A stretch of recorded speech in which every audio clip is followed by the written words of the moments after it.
السلام عليكم ورحمة الله وبركاته. معاكم هيثم إبراهيم من قناة هيثم إبراهيم. لو أنت أول مرة تتابعنا على اليوتيوب يا ريت تعمل لايك ويا ريت تعمل اشتراك في القناة وتفعل زر الجرس عشان يجيلك كل جديد أول بأول.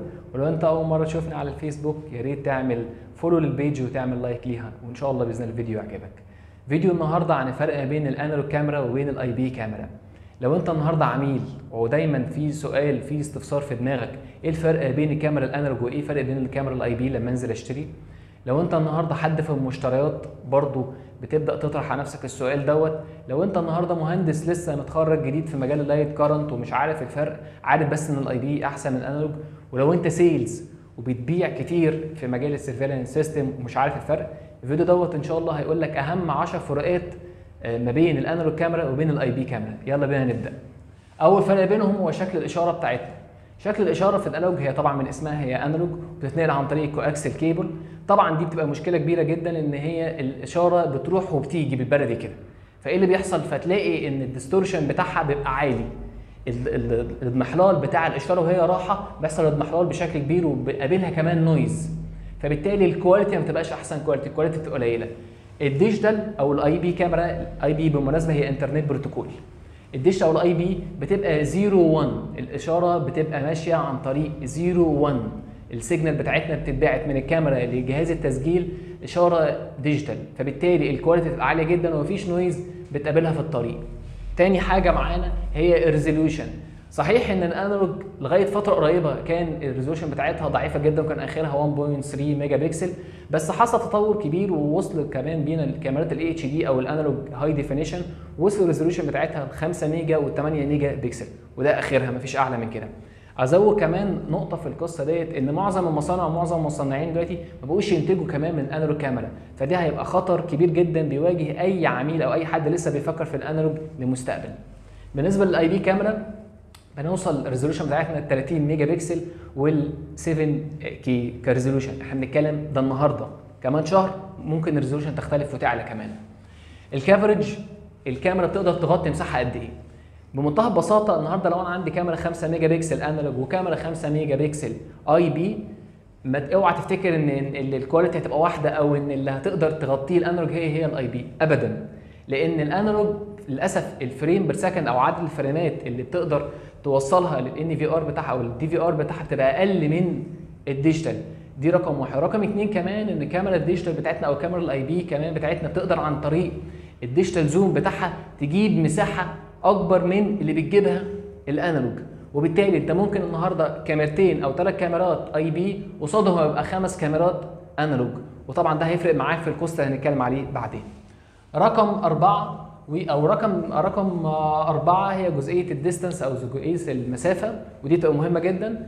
في الانالوج المسافه بتاعته من 300 متر عن طريق كابل الكو اكسل، كابل اللي هو الديش اللي بنشوفه يعني ده اللي بنستخدمه من قديم الازل، ممكن توصل لغايه 1.5 كيلو عن طريق كابل التويستد بير، ده اخره، وما اضمنش ليك النويز هتبقى عامله ازاي، والاشاره هيبقى فيها اضمحلال وهيبقى فيها تشويش بالبلدي كبير جدا. في الاي بي بيبقى لو ماشيين على الستاندرد، يعني لو احنا جايبين تيست فلوك او جايبين جهاز اللي بيقيس المسافه بحيث ان هو تطلع السيجنال فول مبقاش فيها اي لوس، فبنتكلم في 90 متر وممكن توصل ل 100 كيلو عن طريق الفايبر اوبتكس كيبل. الكيبلز بتاعتنا في عدد الكيبلز الموجود في الانالوج بيبقى اكتر بكتير، احنا كده بنحتاج فيديو كيبل او كواكسل كيبل، وكمان لو احنا محتاجين مايك فبنحتاج اوديو كيبل وباور للكيبل وباور كيبل، يبقى في كده في 3 كابلات في الانالوج كاميرا. في حين ان الاي بي كاميرا هو كيبل واحد بس، كابل اليو تي بي بتاعنا كمان هو ده اللي بيشيل وبيترانسميت الفيديو والاوديو، كمان بيقدر يترانسميت او يرسل كمان الباور ويشيل معاه باور عن طريق التكنولوجيا بتاعت بي او اي، باور اوفر ايثرنت. عندنا الاستورج ما تقدرش تعتمد عليها في الانالوج بشكل كبير، ليميتد جدا ومحدوده جدا، بمنتهى البساطه ما تقدرش تكون في مكان وتسجل لمده 90 يوم بالانالوج كاميرا، لان الاستورج بتبقى محدوده بجهاز الدي في ار اللي هو يا اما 4 او 8 او 16 او 32 او 64 بالكتير تشانلز، فمحدود وانت مش هتقدر تتحرك اكتر من الهاردات اللي موجوده جوه الجهاز. في حين ان في ار حدث ولا حرج بقى، مساحه كبيره جدا، مفيش بنك النهارده بيسجل اقل من 90 يوم. ال 90 يوم دول مش هينفع تستخدمهم بالانالوج، لازم تروح الاي بي نتيجه ان الان في ارات فيها مساحات كبيره، بلس كمان انت ممكن تروح لاكسترنال ستورج عن طريق السان او الناس ستورج، فحدث ولا حرج مساحه كبيره جدا، مش هتقدر تواجه اي مشكله في الجزئيه ديت. كمان جزئيه الانستليشن بصراحه في الانالوج اي حد يقدر يركب كاميرا انالوج بمنتهى البساطه يعني. ودي بتسهل على ناس كتير. طبعا هي دي بصراحه مصدر رزق لناس كتير، ان هو النهارده لو اي حد يقدر يركب انالوج كاميرا مفيش مشكله. لكن الاي بي لا، ما تقدرش، مش اي حد يقدر يركب كاميرا اي بي. مش بقول لك كده ان هي صعبه، بس محتاجه شويه تريننج، ومحتاجه ان انت تقرا المانيوال، مش اللي هو تيجي وتخبط الكاميرا كده وترزع الكاميرا في السقف ويبقى كده خلاص وصلت للصوره اللي انت محتاجها. الانتجريشن، طبعا احنا في عصر الانتجريشن، عصر الربط ما بين السيستمز بينها وبعضها. للاسف الشديد الانالوج عندها مشكله كبيره في الانتجريشن، ليميتد جدا. وكمان الانتجريشن على الربط بالانظمه الاخرى عندها مشكله كبيره جدا، عشان تربط بانظمه ثانيه. لو انت في بنك، لو انت في مؤسسه وفي 5 6 سيستمز، فلازم تتاكد لو انت شغال انالوج ان انت تربط هاردوير، يعني تربط عن طريق كابلات.